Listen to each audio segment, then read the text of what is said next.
Tout ce qu'on peut nommer dans les cieux des cieux ne vient qu'au Père des cieux des cieux. Toute domination visible et invisible, toute puissance visible et invisible, toute souveraineté visible et invisible, toute autorité visible et dans l'invisible. Bien. Je devais prendre une pause jusqu'en décembre, mais je vais d'abord, ça me tient à cœur de faire quelques vidéos vite fait. Les vidéos que je vais faire, ça va parler, la première vidéo que je fais là, avant que j'arrive jusqu'en décembre, ça va parler de, avant que la terre de Canaan, ça appartenait à qui? La terre de Canaan appartenait à qui? Avant que les Cananéens viennent là, ça appartenait à qui? Avant que les Tutsis, les Pygmées soient là, ça appartenait à qui? D'accord? On va voir ça. On va aussi parler de l'arbre de la vie, l'arbre de la connaissance du bien et du mal. Dans ce table-là, c'est juste, je vais parler, c'est quoi? Est-ce que tout le peuple noir, c'est le peuple de l'Éternel? Vous allez voir que tout le peuple noir, c'est le peuple de l'Éternel. D'accord? C'est pour ça, dans Ésaïe 19, quand on dit béni soit l'Égypte, parce que l'Égypte, c'est le peuple de l'Éternel. Les Égyptiens connaissaient l'Éternel avant que Pharaon existe. Ismaël connaissait l'Éternel. Vous comprenez? Même les ancêtres de Ismaël, le monde entier appartient aux Noirs. On va l'expliquer. Prenez votre mal en patience, d'accord? Et je ne suis pas là pour des adeptes.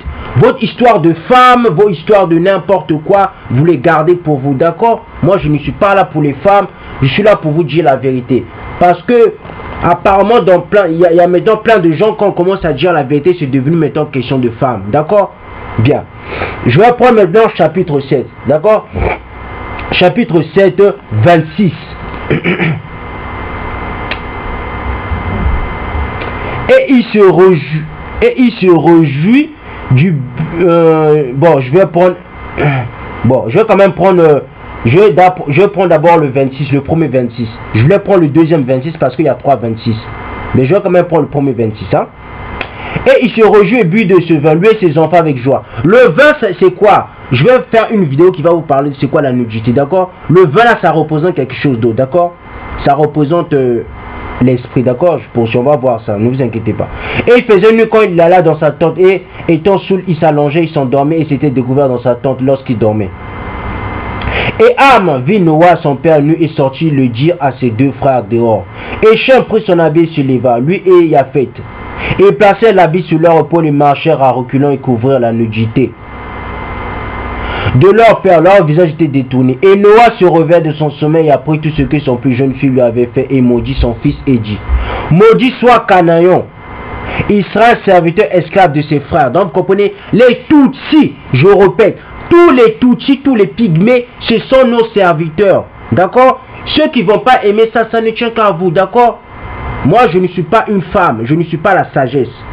D'accord? Nous les hommes, nous sommes l'amour. D'accord? Bien. Je poursuis. Il sera un serviteur esclave de ses frères.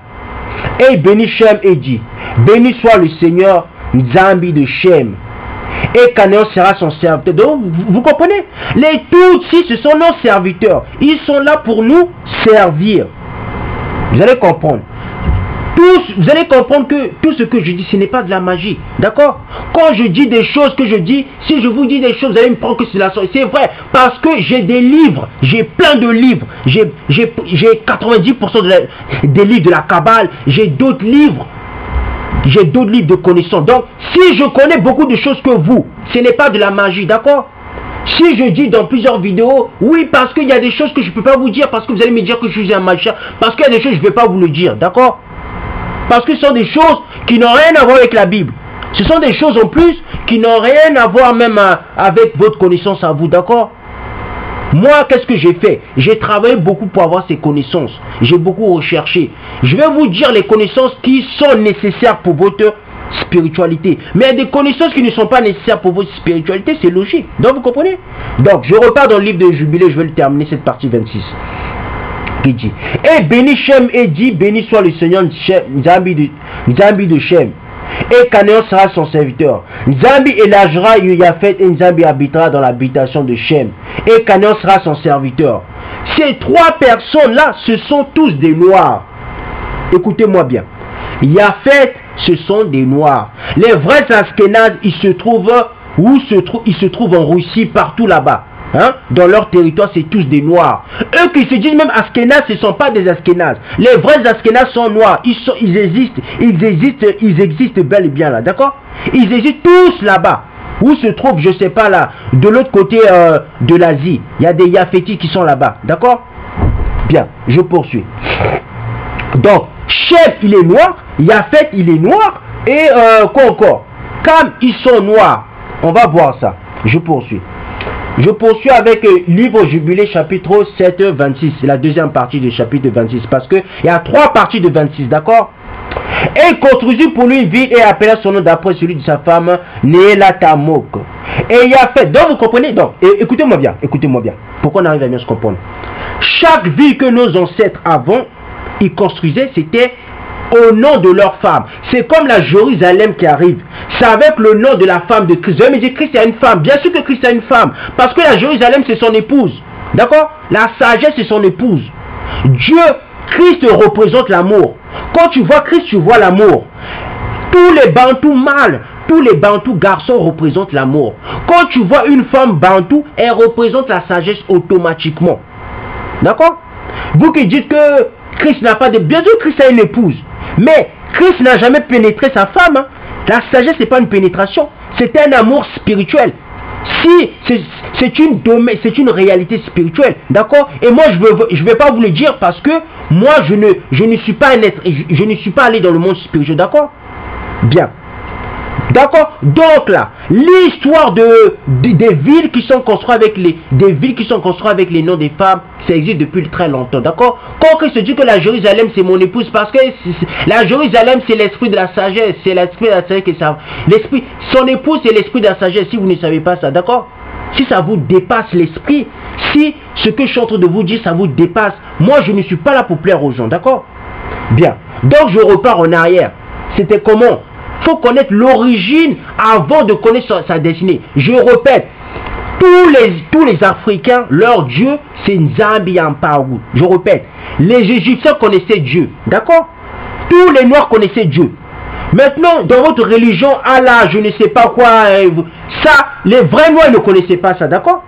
Avant que les Égyptiens prient leurs démons, pharaons, tout ça, ils connaissaient le vrai Dieu. D'accord? Je repars en arrière. Je vais faire plein de vidéos pour vous démontrer ça. D'accord? Ces vidéos-là, je voulais le faire en décembre. Mais puisqu'ils ne veulent pas me donner du travail, pour trouver du travail, c'est très dur. Ben écoutez, moi, je suis en train de vous dire les vérités. D'accord? Bien. Donc, je poursuis. Avec le livre de Jubilé, chapitre 7, 26, qui dit: et il construisit pour lui une ville et l'appela son nom d'après celui de sa femme, Néelatamok. Vous comprenez? Et il a fait vie, cela devient envieux de son frère, et lui aussi se construit une ville et l'appela son nom d'après celui de sa femme, Adatanès. Donc vous comprenez? Les villes, la plupart, normalement les villes ont des noms des femmes. Vous allez me dire pourquoi ils ont des noms des femmes? Parce que ça représente la sagesse. D'accord? Je poursuis. Et Shem habita avec son père Noah et construisit une ville près de son père sur la montagne, et lui aussi appela son nom d'après celui de sa femme, Sédékédélébab. Et voici ces 3 villes sont près du mont Loubar. Sédékédélab devant la montagne à l'est. Et Naélétamok au sud et Datanésès vers l'ouest. Je prends maintenant la 3e partie du livre Jubilé, le livre de Jubilé chapitre 7, 26 qui dit: et ce sont les filles de Shem, Elam et Ashur et Arpachad. Ce fils était né 2 ans après le déluge, Élut et Aram. Comprenez-moi avant que je fasse une vidéo dessus. Celui qui comprend les Écritures, celui qui prend le livre de Genèse, celui qui prend le livre de Jubilé, celui qui prend le livre d'Adam, celui qui prend le livre d'Enoch comprend que le mont Sinaï se trouve où se trouve le jardin d'Éden. D'accord? Je répète, hein? Faut bien se comprendre. Si vous n'arrivez pas à comprendre quelque chose, moi je vais vous dire la vérité, d'accord? Le mont Sinaï se trouve où se trouve le jardin d'Éden. Je vais le démontrer selon le livre de Jubilé et selon le livre, d'accord? Laissez-moi, on va voir ça avec le temps, d'accord? Je répète, on repart. Et ce sont les filles de Shem, Elam et Ashur et Arpachad. Ce fils était né 2 ans après le déluge, Élut et Aram. Mais où s'est trouvé le déluge? Mais le déluge s'est trouvé en Afrique. Vous comprenez? Où s'est trouvé Enoch? Enoch, quand Enoch écrivait, mais il se trouvait au Sinaï, au mont Sinaï. Le mont Sinaï, c'est où il y a eu le déluge. D'accord? Je poursuis. Les fils de Yapheth, les vrais Yaphétites sont noirs. Je vous ai bien dit, les vrais Yaphétites sont noirs. Ils existent bel et bien. Les Yaphétites existent bel et bien jusqu'à maintenant. Ils se trouvent où? Se trouvent en Russie, Kazakhstan, ainsi de suite. Ils se trouvent là-bas, d'accord? Je pars. Gomer et Magog et Madaï et Javan, Touba et Meshélek et Tiras, ce sont les fils de Noah. C'était tous des noirs, d'accord? C'était tous des noirs. Si vous ne me croyez pas, attendez-moi. J'ai un document que j'ai pas pris, hein? J'ai pas pris en PDF. J'ai un document, je vais vous le dire le document. Laissez-moi un peu. Si vous ne me croyez pas ce que je dis, la science a prouvé que les vrais Yaphétites sont noirs. Les vrais Élamites sont noirs. Regardez, c'est quoi?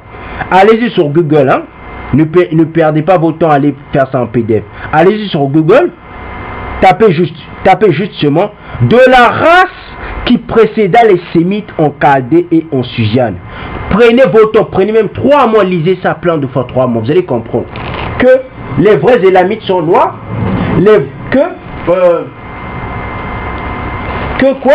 les vrais Yaphétites existent bel et bien jusqu'à maintenant. D'accord? Et ce sont des noirs. Eux qui se disent Askénazes, ce ne sont même pas des vrais Askénazes en fin de compte. D'accord? Les vrais Askénazes sont noirs jusqu'à maintenant. Ils hésitent où se trouvent là-bas, où se trouvent ces faux Askénazes. D'accord? Bien. Donc prenez ce que je vous ai dit. Bien. Je vais prendre le livre de Jubilé 9. Hein, on va prendre le livre de Jubilé 9. Livre de Jubilé 9, 33. Parce qu'il existe beaucoup de 33. Je vais prendre... je me rappelle plus c'était de quel 33 j'allais prendre. Parce qu'il existe 2 33. Laissez-moi un peu le temps.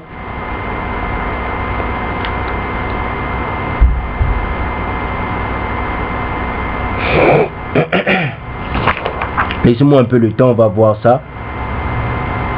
Bien. J'avais pas eu, franchement, plus de connaissances afin de, comment je peux dire, d'étiqueter ça, de numéroter ça. Donc je vais prendre les 333, d'accord? Les 333. Donc, cette vidéo-là, c'est quoi? Cette vidéo-là, j'ai fait, c'est quoi? Cette vidéo s'intitule « Avant que ça fût la terre de Canaan ». Ça appartenait à qui? Parce que la terre de Canaan, la terre de Canaan que vous voyez là, ça n'appartient pas aux Cananéens. Ça appartient aux Sémites. Avant que les Cananéens aillent sur la terre des Sémites, ça appartenait aux Sémites. Donc, quand l'Éternel a dit à Abraham, je vais te donner cette terre-là, parce que l'Éternel lui a donné ça, parce que ça appartenait pas à Abraham en fin de compte. Ça appartenait à ses ancêtres, ça appartenait à Sem. Quand les 3 fils de Noah comment je peux dire, ont dispersé la terre, comment je peux dire, on va voir ça avec le temps. Avant que la vidéo finisse, je vais vous expliquer ça, d'accord? Donc je vais prendre chapitre 9, le livre de Jubilé, chapitre 9, 33. Donc je vais prendre les 3, 33. Je vais prendre les 3, 33. Qui dit? Et Cam divisa entre ses fils, et la première portion vient pour Couche vers l'est. Donc vous comprenez, Couche existe jusqu'à maintenant. Ceux qui disent que la Bible, ça a été envoyé, que ce sont les, comment ils appellent, que ce sont les Européens, les Occidentaux qui ont envoyé, qui ont ramené la Bible, c'est faux. Ce ne sont pas les Occidentaux. Parce que Couche existe. Je repars, hein? Vous allez comprendre mes frères, mes soeurs. Quand il dit, et Cam divisa entre ses fils, et la première portion vient pour Couche vers l'est. Mais Couche se trouve à l'est de l'Afrique, n'est-ce pas? Celui de Jubilé dit que Couche c'est à l'est, mais Couche se trouve à l'est de l'Afrique. D'accord? Tous ceux qui disent que la Bible a été, la Bible a été envoyée par les Européens, c'est faux. Parce que le livre de Jubilé dit que Couche se trouve à l'est, mais quel est? Mais ça se trouve à l'est de l'Afrique jusqu'à maintenant. Celui qui va sur Wikipédia, celui qui fait des recherches, il va comprendre que Couche se trouve à l'est de l'Afrique jusqu'à maintenant, d'accord? Maintenant, je repars. Et à l'ouest de lui pour Misraïm. Mais c'est qui Misraïm? Mais ce sont les Philistins, ce sont les Égyptiens. Je poursuis. Donc, on dit à l'ouest de lui. Donc, on dit qu'à l'est de Couche et à l'ouest de lui pour Misraïm. Donc, l'ouest de l'est, c'est aussi pour les Misraïm. Vous comprenez? Je poursuis. Et à l'ouest de lui pour Pout. Donc, on dit que l'ouest de l'Égypte, c'est l'ouest aussi de Pout. Ça veut dire Pout aussi se trouve en Afrique. D'accord? Je vais répéter. Là, tout le continent du monde, ça appartient aux Noirs. D'accord? Ça n'appartient pas aux Occidentaux, je ne sais pas. Ça appartient aux Noirs. Si vous souffrez, vous le peuple noir, si vous souffrez parce que vous ne connaissez pas votre histoire, d'accord? Si tes soeurs sont devenues des prostituées, si tes frères ils meurent dans l'eau, si tes frères pour trouver du travail ils vont dans la franc-maçonnerie parce qu'ils ne connaissent pas leur histoire, point barre, d'accord? Parce que tout le continent du monde appartient aux Noirs, d'accord? Si vous n'aimez pas ça, moi je ne suis pas là pour que vous m'aimez ou pas. Je ne suis pas là pour que vous aimez la vérité ou pas. Ça ne tient qu'à vous. D'accord? Je poursuis. Et à l'ouest de lui et dans l'ouest sur la mer pour Canayon. Donc on dit que Canayon se trouve où? Écoutez-moi bien. Canayon, le vrai Canayon se trouve pas en Afrique. D'accord? Le vrai Canayon ne se trouve pas en Afrique. Le Canayon qui se trouve en Afrique, c'est le lot de Sem. Le vrai Canayon se trouve où? Je vais vous dire où se trouve le vrai Canayon. On dit, et à l'ouest de lui et dans l'ouest sur la mer pour Canayon. Donc on dit que Canayon se trouve où? En Asie. Le vrai Canayon se trouve en Asie. Mais la terre que Canayon a pris, ça appartient au Sem.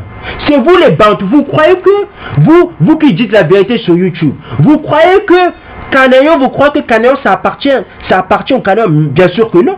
Canayon ça appartient au Sem. C'est Canayon qui a volé la terre de Sem. Les Tutsis, ce qu'ils sont en train de faire jusqu'à maintenant, c'est ce que leurs ancêtres faisaient. Vous comprenez? Donc, si vous comprenez qu'on est en train de violer vos sœurs des Bantous et Frahimi, on est en train d'élargir les parties intimes, on prend le couteau, on met dans les parties intimes, on large les points intimes de la femme Bantou et Frahimi, ou bien des Bantous, Bakongo. Sachez parce que ce que les Tutsis font, c'est ce que leurs ancêtres faisaient avant. D'accord? Je repars en arrière, je vais finir avec cette partie. D'accord? Les Tutsis, ils connaissent leur histoire. Ils savent que ce sont des Canayons. Mais vous ne savez pas qui vous êtes. C'est pour ça que vous êtes en train de souffrir. D'accord? Je poursuis. Et Shem aussi divisa entre ses fils. Et la première portion vient pour Elam et ses fils à l'est. Donc on dit que Shem aussi divisa pour ses fils. On dit que la première portion vient pour Elam. Je vous ai donné quelque chose. Je vous ai dit, allez-y sur YouTube seulement. Tapez. De la race qui précéda les Sémites en Chaldée et en Susiane. Tapez juste ça, vous allez, et prenez 3 mois, 4 mois, faites l'étude, vous allez comprendre que les vrais Élamites sont noirs. D'accord? Vous allez comprendre que les vrais Yafétites existent bel et bien jusqu'à maintenant. Et les vrais Yafétites sont noirs. D'accord? Ils se sont mélangés avec Edom, avec l'Occidentaux, ainsi de suite. D'accord? Mais les vrais Yafétites existent bel et bien jusqu'à maintenant. D'accord? Bien. On va poursuivre avec le livre de Jubilé. Et Shem aussi divisa entre ses fils, et la première portion vient pour Elam et ses fils à l'est de la rivière Tigris. Mais c'est où? C'est quoi là? On dit que la première portion vient pour Elam et ses fils à l'est de la rivière Tigris. Mais où se trouve Tigris? Mais Tigris, c'est le fleuve du Nil bleu. C'est le fleuve de l'Éthiopie. D'accord? On dit que l'est de la rivière, donc l'est du fleuve, comment on appelle ça? Du fleuve de l'Éthiopie, hein? Jusqu'à approcher l'est. Donc on dit que la moitié de l'est, vous comprenez? Même moi, c'est pas moi qui le dis. Tapez, allez juste sur Google, mettez d'où vient le nom de Zambie. Quand vous allez voir, quand vous allez taper d'où vient le nom de Zambie, vous allez voir que quand les jésuites, quand les occidentaux sont venus nous mettre en esclavage, ils savaient qu'il y avait deux Éthiopies. Vous comprenez? Ils savaient qu'il y avait deux Éthiopies. Il y avait l'Éthiopie occidentale, c'était nous les Bantous. L'Éthiopie occidentale, c'était les Bantous. Et l'Éthiopie de l'Est, c'était les vrais Éthiopiens. D'accord? Tapez seulement d'où vient le nom Zambie. Et vous allez lire, vous allez voir que quand les Européens sont venus nous voir, quand ils sont venus nous mettre en esclavage, ils nous appelaient les Éthiopiens de l'Ouest. D'accord? Donc ne vous étonnez pas quand Tacite, l'historien romain Tacite dit que les Juifs étaient des Éthiopiens. Ne vous étonnez pas, parce qu'avant on nous appelait les Éthiopiens de l'Ouest. D'accord? Pourquoi ils appelaient les Éthiopiens de l'Est? Parce que la moitié de l'Éthiopie appartient aux Bantous. Faut bien, écoutez-moi, faut comprendre votre histoire, d'accord? Je répète, la moitié de l'Éthiopie appartient aux Bantous. C'est pour ça qu'on nous appelait les Éthiopiens de l'Ouest. Point barre, d'accord? Point barre. Je poursuis. Donc, tout le pays de l'Inde, donc on dit que l'Inde, hein, l'Inde appartient aux Bantous, d'accord? L'Inde appartient aux Bantous. L'Inde que vous voyez où là-bas où il y a la sorcellerie, ou bien où il y a là-bas où il y a les Dravidiens. Les Dravidiens, ce sont des Bantous, d'accord? Ils sont en train de, ils sont maltraités là-bas. Tous les Noirs indiens, tous les Bantous qui sont là-bas, ils sont maltraités en Inde. Parce que l'Inde appartient aux Bantous. C'est pas moi qui le dis, c'est le livre de Jubilé qui le dit, d'accord? Comprenez que tout le continent du monde appartient aux Noirs, d'accord? Maintenant, si vous souffrez, vous le peuple noir, mais arrêtez de pleurer, parce que vous ne connaissez pas votre histoire. Vous comprenez? Je poursuis. Quand vous allez connaître votre histoire, vous allez comprendre que Ésaïe 19 qui dit, béni soit l'Égyptien, parce que l'Égyptien connaissait Dieu. L'Égyptien connaissait Dieu. L'Égyptien ne connaissait pas Allah, ne connaissait pas je ne sais pas quoi. Il ne connaissait pas le pharaon, il connaissait Dieu. Avant qu'il connaisse pharaon, il connaissait Dieu. D'accord? Bien, je poursuis. Bon. Et les eaux de Dédan et tous les montagnes de Mébri et de là, et tout le pays de Suzan et tout ce qui est sur le côté du Farnak, vers la mer Rouge et vers la rivière China. La rivière China, c'est quoi? C'est le fleuve Tana. D'accord? Le fleuve Tana se trouve où? Ça se trouve en Éthiopie. Je vous ai dit, la moitié de l'Éthiopie appartient aux Bantous. D'accord? C'est pas moi qui le dis, même le livre de Jubilé le dit, d'accord? Parce qu'on dit vers la mer Rouge et la rivière de China. Mais c'est quoi la rivière de China? Mais c'est le lac Tana. D'accord? Et pour Chou vers la deuxième portion. Tout le pays de Achou et Ninive. Ninive se trouve où? Jusqu'à maintenant, Ninive se trouve en Afrique. D'accord? Celui qui connaît son histoire, celui qui connaît l'histoire africaine, c'est que Ninive se trouve en Afrique. D'accord? Donc on dit que le lot de Sem, donc on dit que le lot du peuple Bantou. Je repars en arrière pour qu'on arrive à bien se comprendre. D'accord? Et pour Achour vient la deuxième portion. Tout le pays de Achour et Ninive. Donc on dit que Ninive, ça appartient au Bantou si on voit bien. Vous comprenez? C'est pour ça dans Sophonie 2 ou dans Sophonie 3, on dit que quand le peuple Bantou va revenir en Afrique, ils vont élargir leur partie. Parce que ça se peut même, tout l'Est on va le prendre. D'accord? Je poursuis. Et China jusqu'à la bordure de l'Inde. Et monte et contourne la rivière. Et pour Arpachut vers la troisième portion. Et tout le pays de la région de Chaldée vers l'Est. Et de l'Euphrate. Mais vous allez me dire où se trouve Chaldée? Chaldée se trouve en Afrique. Le Chaldée originel se trouve en Afrique. Je vais faire une vidéo qui va vous démontrer que où se trouvait Job. Job se trouvait en Éthiopie. La Chaldée antique se trouve en Éthiopie. D'accord? Je vais faire une vidéo. Calmez. On va se calmer. On va se poser notre esprit. Vous allez comprendre. D'accord?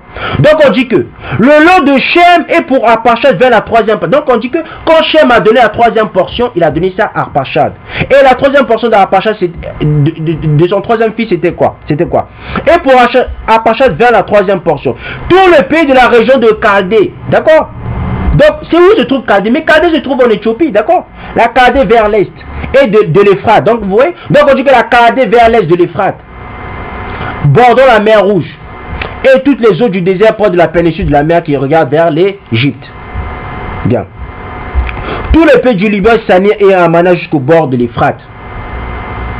Mais où se trouve l'Euphrate? Mais l'Euphrate, c'est le fleuve du Congo. Vous comprenez? Et pour Aram revient la quatrième partie. Donc la quatrième partie pour le fils, je ne sais pas si c'est pour le fils de Shem, si je ne me suis pas trompé. Hein? Pour Aram revient la quatrième portion, tout le pays de Mésopotamie, entre le Tigre et l'Euphrate. Donc vous comprenez? Le Tigre et l'Euphrate vers le nord de Chaldée, jusqu'au bord des montagnes d'Achou et le pays d'Arara. Comprenez-moi bien. Tout l'Asie mineure, la moitié de l'Asie mineure appartient au Bantou, d'accord? Tout l'Asie mineure, ça appartient au Bantou. La moitié même appartient au Bantou, d'accord? Je poursuis. Mais là, on parle de la Mésopotamie. La vraie Mésopotamie se trouve en Afrique. Là, il faut être clair, d'accord? Je poursuis. Donc, et pour Aram revient la quatrième portion dans le pays de Mésopotamie, entre le Tigre et l'Euphrate vers le nord de Chaldée. Chaldée, je vous ai dit que c'est l'Éthiopie. c'est où se trouve l'Éthiopie. La Kadesh se trouve où se trouve l'Éthiopie. Jusqu'au bord des montagnes d'Achor et le pays de Arara. Et voici ce qu'il alla à Lud en 5e portion. Donc en 5e portion pour Lud. Les montagnes de Achor et tout ce qui leur appartient jusqu'à arriver à la grande mer et jusqu'à atteindre l'est de Achor de son frère.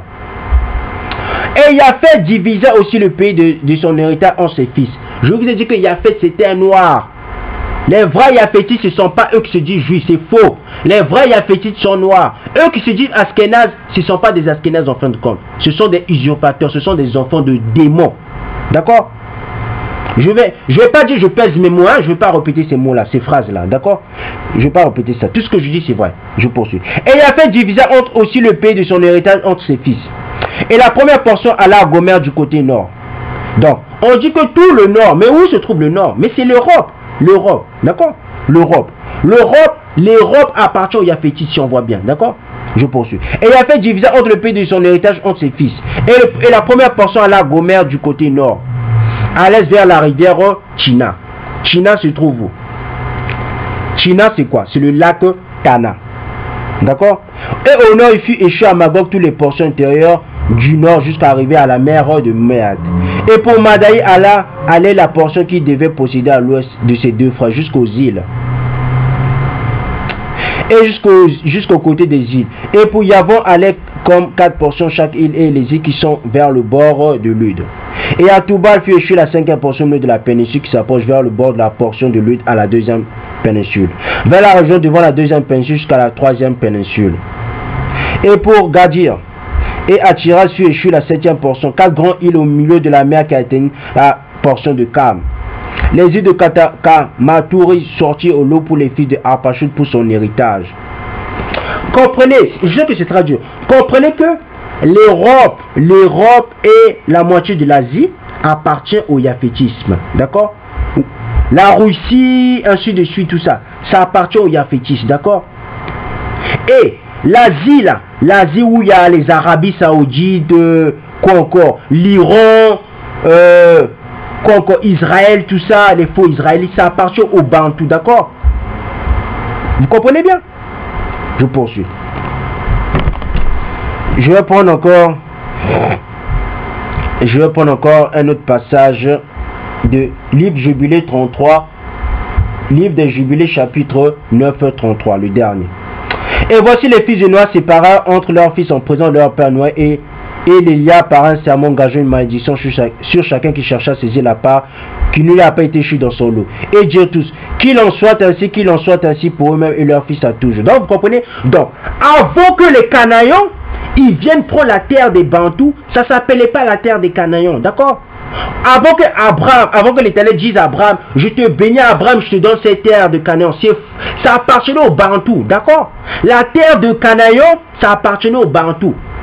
C'est Canaan qui l'a volé. Canaan, c'était un voleur. Les Tutsis, ce sont des voleurs. Jusqu'à maintenant, les Tutsis, ils veulent voler maintenant le Congo-Kinshasa. Parce que ce sont des voleurs. C'est dans leur sang, d'accord? Leur père, c'était un voleur. Leurs enfants aussi, ce sont des voleurs. Donc, arrêtez de vous étonner que les Tutsis ils sont en train de voler le Congo-Kinshasa, d'accord? Arrêtez de vous étonner que les Tutsis, ils ont volé même le Rwanda. Parce que ce sont des voleurs. Point barre. D'accord? Je repars en arrière. Et voici. Les fils de Noah séparés entre leurs fils en présence de leur père Noah et Lélia par un serment engageant. Une malédiction sur chacun qui chercha à saisir la part qui ne lui a pas été échue dans son lot. Et dire tous, qu'il en soit ainsi pour eux-mêmes et à leurs fils à toujours. Donc vous comprenez? Comprenez-moi bien. Canaan est maudit. Vous comprenez pourquoi Noah l'avait maudit? Parce que Noah savait que Canaan allait faire un jour cela. Nombreux lisent les Écritures, ils n'arrivent pas à comprendre les Écritures. C'est pour dire que celui qui lit que la Genèse, il ne lit pas le livre de Jubilé, il ne lit pas le livre d'Enoch, il ne lit pas le livre d'Adam, il ne va rien comprendre de la Genèse. Point barre, d'accord? Je repars en arrière. Pourquoi Noah avait maudit Canaan? Parce que Noah savait que Canaan allait voler la terre de Sem. Vous comprenez? Je repars en arrière. Je vais terminer avec ça. Hormis la nudité, hormis le livre qu'il avait vu, hein? Pour eux-mêmes et leurs fils à toujours, à travers leurs descendants jusqu'au jour du jugement par lequel le Seigneur Nzambi le jugera avec une épée et avec le feu, pour toutes les cruautés impures de leur erreur avec lesquelles ils auront rempli la terre de transgression, d'impureté, de fornication et de péché. Bien. Voilà. De toute façon, je vais faire une deuxième partie parce que je l'ai fait qu'en 30 minutes. Je ne savais pas que j'allais beaucoup parler. Donc, je vais faire une deuxième, une troisième, même une quatrième partie. Ça sera selon mes paroles. D'accord? Comprenez bien que la terre de Canaan, ça n'appartient pas à Canaan. Avant que Canaan vienne voler la terre, ça appartenait aux Bantous. D'accord? Ça appartenait à Sem. Comprenez bien. D'accord?